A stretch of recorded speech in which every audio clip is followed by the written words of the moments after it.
The colder months might not be the most abundant times to go out foraging, but if you know what you're looking for, there are plenty of plants and fungi that you can find. In this video, I go over some of the plants that you can find when the colder days and nights draw in.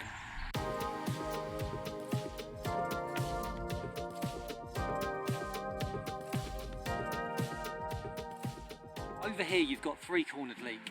At first glance you might be forgiven to think it's just a tuft of grass growing in the forest, but this is actually one of my favourite plants which can be found all year round. The best way to ID three-cornered leek is actually by its smell.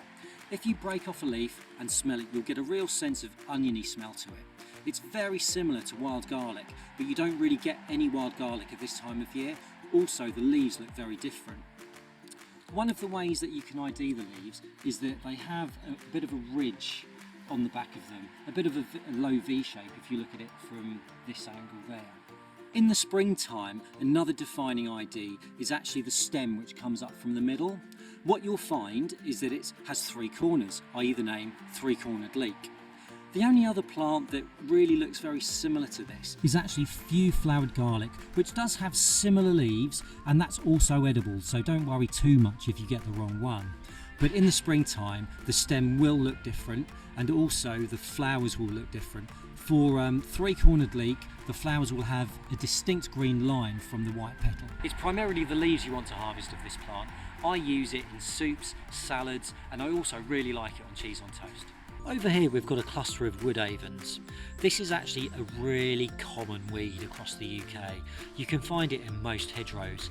I'm actually in my front garden at the moment and it's growing in abundance over here. It's not so much the leaves we're interested in, although you can eat the leaves in a salad or something, but to be honest they don't really taste all that great. It's the roots that we're after here.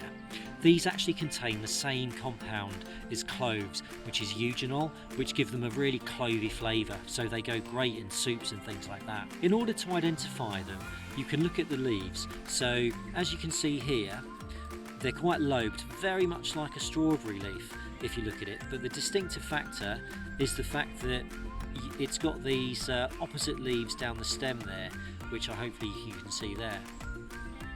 It also grows out of this rosette, which is a dead giveaway. Remember, if you want to dig something out of the ground, you do need landowner's permission, but as I'm here in my front garden, it's not a problem and I'll dig this one up. As you can see, it's these roots that you're after. What you're going to need to do is give this all a shake and get most of the mud off before you take it indoors and give it a good wash. Then give these roots a good rinse off and use them just like you would do cloves. Hairy bittercress, also known as cardamine hirsuta. This one's really common and the gardeners among you will probably recognise it as a weed that you generally pick out and throw away. This one is actually quite a tasty little thing. You can pick it and use it as you would in salads and pestos and things like that. It does lose a bit of flavour when you do cook it, so it's best off eating it raw. You can identify it by this rosette of basil looking leaves. As you'll see here, all the leaves are opposite to each other as they come out.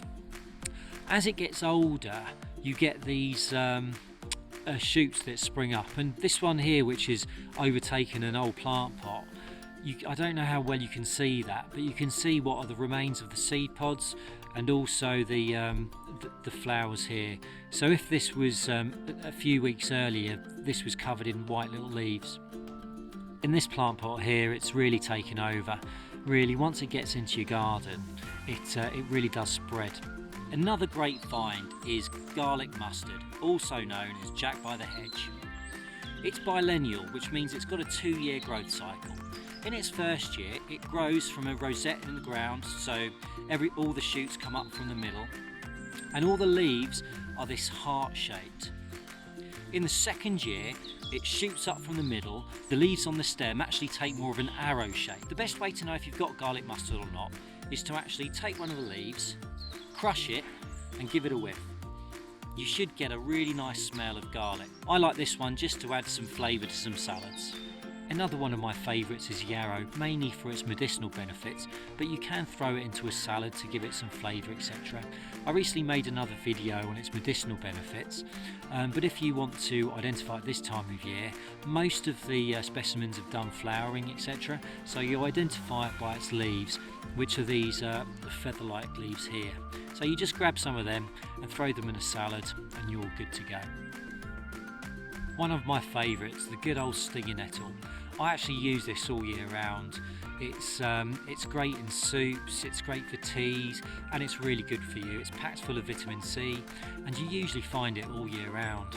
One thing to bear in mind with the stinging nettle is that you don't want to take the older leaves, so I only usually take the tops of them, so the first 2 to 4 leaves. Essentially, they start developing calcium carbonate in them as they get older, and you don't want to be eating them because it's no good for our kidneys and our liver. But it's really is a wonderful plant to harvest all year round, and it's usually in great abundance. I personally don't bother with the gloves or anything like that when pulling them off. There's a bit of a knack to it. Get your fingers under the top leaves and just yank them up as so, and no stinging was involved in the filming of this video, and so those are good to go.